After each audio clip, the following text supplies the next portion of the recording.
Cybermen. Where should you start? The Cybermen have been upgrading the universe ever since their first appearance in 1966. But if you've never seen the metal giants before, where on earth should you begin?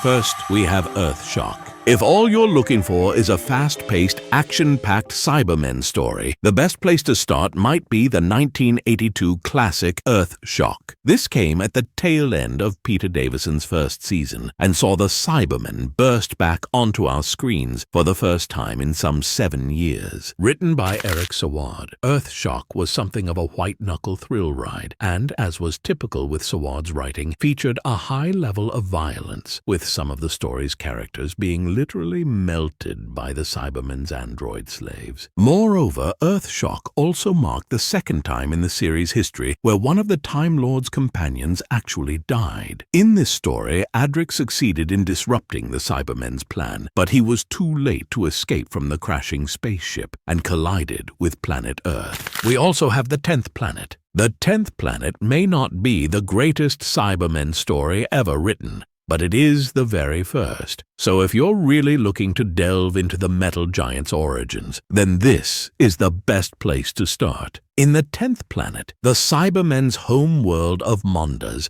has drifted back into the solar system, and its cybernetic inhabitants are determined to convert the Earth's population into cyber form, so that all the humans will become like them. However, the Cybermen in this story are quite different from the ones that viewers would ultimately come to recognize. They're cloth-faced and have rather interesting voices, with huge lamps plastered to their heads. They have a typically 60s design, and one that wouldn't be used again until the 2017 Peter Capaldi story World Enough and Time. But the 10th planet is definitely worth watching, not least because it features the very first regeneration from William Hartnell into Patrick Troughton. Sadly, the final episode of this story is currently missing from the BBC archive, so you will have to watch it in animated form. The regeneration scene itself, though, has thankfully survived owing to its inclusion in an episode of Blue Peter. Furthermore is World Enough and Time. If you're going to watch the 10th planet, you might want to follow it up with 2017's World Enough and Time, along with its second episode, The Doctor Falls, and the 2017 Christmas special, Twice Upon a Time, all of which follow on from each other. In fact, Twice Upon a Time even features some remounted scenes from the 10th planet, including the first Doctor's regeneration. But World Enough and Time is significant in that it sees the return of the original Mondasian Cybermen, complete with their headlamps and cloth faces. And whilst you may be wondering how they fare in the modern age of high definition, they are incredibly creepy. World Enough and Time is a dark episode and a complicated one, so you'll have to pay attention. But it's also a treat. This adventure sees multiple versions of the Cybermen trying to take over an impossibly large spaceship, along with 2 versions of the Master and a slowly regenerating Doctor. It also features the death of an important character, so it's not for the faint-hearted. Plus, there is the surprise appearance of another Doctor in the closing moments of The Doctor Falls. The original, you might say. Simply put, you certainly won't be bored with this story, although you might have to brush up on your Who knowledge before you dive in.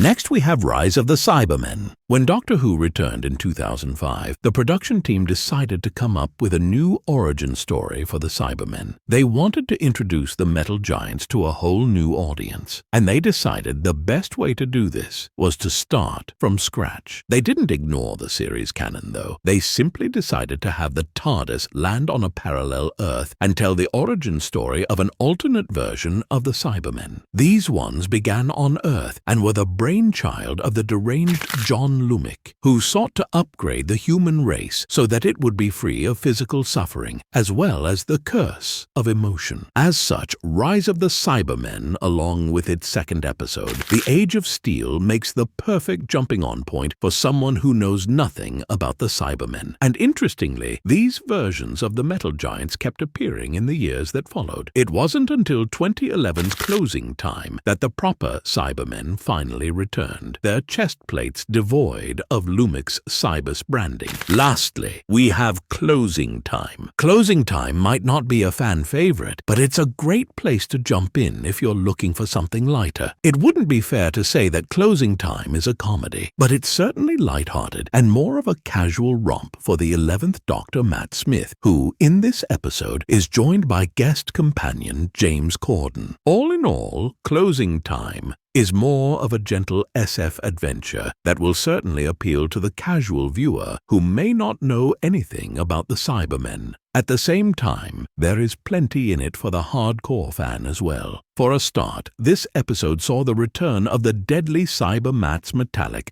rodent-like creatures who hadn't been seen since 1975's Revenge of the Cybermen, plus a guest appearance from the actor Linda Barron. She was no stranger to Doctor Who, as she had famously sung in the 1966 story The Gunfighters, as well as playing a villain opposite Peter Davison's Doctor in Enlightenment. Then, of course, there are the other companion cameos, which we won't spoil here. Just bear in mind that these might not mean anything to you if you're new to the Whoniverse. So there we are, just a few suggestions to get you started on your discovery of the Cybermen. Where will you begin? And if you're already a seasoned Doctor Who fan, which story would you recommend for a newcomer? Let us know in the comments below.